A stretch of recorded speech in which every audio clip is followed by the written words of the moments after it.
Assalamualaikum warahmatullahi wabarakatuh. Terima kasih sudah mampir di channelnya Orang Desa Cari Berkah. Kali ini admin akan membawakan kisah pendeta Yahudi bertanya pada sahabat Umar. Tetapi hanya sahabat Ali radhiyallahu yang bisa menjawab. Suatu ketika, di zaman kekhalifahan Umar bin Khattab, datang seorang pendeta Yahudi yang ingin bertanya beberapa hal kepada Umar bin Khattab. Hai Khalifah Umar, Anda pemegang kekuasaan setelah Muhammad dan sahabatnya Abu Bakar. Kami hendak menanyakan beberapa masalah penting kepada Anda. Jika Anda dapat memberi jawaban kepada kami, barulah kami mengerti bahwa Islam adalah agama yang benar, dan Muhammad adalah benar-benar seorang nabi, kata pendeta Yahudi itu. Khalifah Umar pun menjawab, silakan bertanya tentang apa saja yang kalian inginkan. Kemudian, pendeta Yahudi itu pun mengatakan, jelaskan kepada kami tentang induk kunci yang mengancing langit, apakah itu?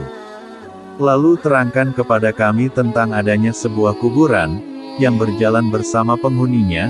Kemudian tunjukkan kepada kami tentang suatu makhluk yang dapat memberi peringatan kepada bangsanya, tetapi ia bukan golongan manusia atau jin, dan jelaskan tentang 5 jenis makhluk yang dapat berjalan di muka bumi, tapi makhluk itu tidak dilahirkan dari kandungan ibu atau induknya, tanya pendeta itu.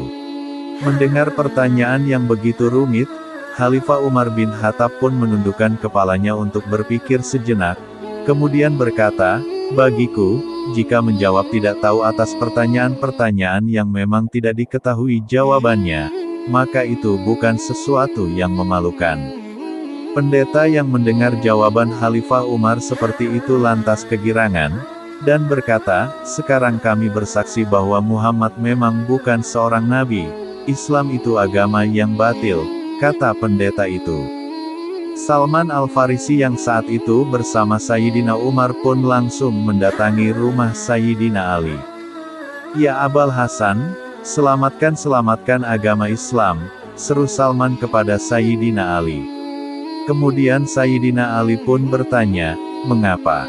Kemudian Salman menceritakan kejadian yang sedang terjadi pada sahabatnya, Umar bin Khattab. Mendengar penjelasan Salman, Sayyidina Ali pun bergegas untuk mendatangi Sayyidina Umar.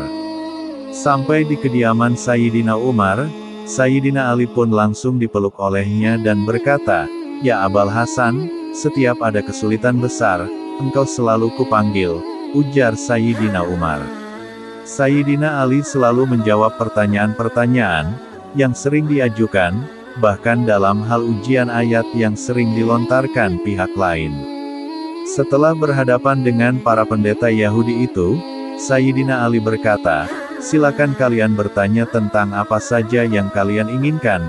Rasulullah telah mengajariku 1000 macam ilmu, dan tiap jenis ilmu itu mempunyai 1000 macam cabang ilmu. Akhirnya, pendeta itu menanyakan hal yang tadi ditanyakan kepada Sayyidina Umar. Sebelum bertanya, Sayyidina Ali memberikan tawaran. Jika dirinya berhasil menjawab pertanyaan-pertanyaan itu, maka pendeta Yahudi itu harus bersyahadat. Akhirnya para pendeta Yahudi itu bertanya, anak kunci apakah yang dapat membuka pintu-pintu langit? Ali bin Abi Thalib pun menjawab dengan mudah, anak kunci itu kesaksian syahadat bahwa tiada Tuhan selain Allah, dan Muhammad adalah Rasulullah.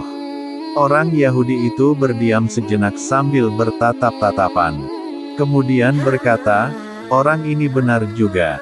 Kemudian orang Yahudi itu melanjutkan pertanyaannya, terangkanlah kepada kami tentang adanya sebuah kuburan yang dapat berjalan bersama penghuninya, tanya pendeta Yahudi lagi. Kuburan itu ialah ikan paus, yang menelan Nabi Yunus putra Mata, jawab Sayyidina Ali. Nabi Yunus merupakan nabi yang ditelan oleh ikan paus, dan dibawa oleh paus tersebut mengelilingi 7 samudera. Kemudian pendeta-pendeta itu meneruskan pertanyaannya kembali. Jelaskan kepada kami tentang makhluk yang dapat memberi peringatan kepada bangsanya, tetapi makhluk itu bukan manusia dan bukan jin. Mendengar pertanyaan itu, Sayyidina Ali menjawab, makhluk itu adalah semut Nabi Sulaiman. Semut itu pernah berkata kepada kaumnya, "Hai para semut, masuklah ke dalam tempat kediaman kalian, agar tidak diinjak-injak oleh Nabi Sulaiman, dan pasukannya dalam keadaan mereka tidak sadar," jawab Sayyidina Ali. Mendengar jawaban Sayyidina Ali, para pendeta Yahudi itu tetap melanjutkan pertanyaannya. "Beritahu kepada kami tentang 5 jenis makhluk, yang berjalan di atas permukaan bumi, tapi tidak satu pun di antara makhluk-makhluk itu dilahirkan dari kandungan ibunya atau induknya." Sayyidina Ali menjawab dengan mudah, 5 makhluk itu adalah 1. Adam, 2. Hawa, 3. Unta Nabi Soleh, 4. Domba Nabi Ibrahim, 5. Tongkat Nabi Musa, yang menjelma menjadi ular. Mendengar jawaban-jawaban yang diberikan Sayyidina Ali, pendeta Yahudi itu pun melunaskan perjanjiannya di awal, yang akan bersyahadat. "Kami bersaksi bahwa tiada Tuhan selain Allah, dan Muhammad adalah Rasul Allah," ujar pendeta Yahudi itu. Dalam tarikh Islam disebutkan, Yahudi memiliki madras, studi agama di Madinah. Mereka sering memuji Nabi Muhammad SAW, karena itu seringkali Yahudi hanya mengetes atau memuji dengan tujuan merendahkan Rasulullah. Semoga kita termasuk orang-orang yang memiliki mahabbah terhadap para waliullah, ulama, habaib, kiai dan para guru, sehingga kita selalu mendapatkan keberkahan, kebahagiaan, keselamatan, dan keridhaan Allah Subhanahu wa Ta'ala. Amin. Assalamualaikum warahmatullahi wabarakatuh.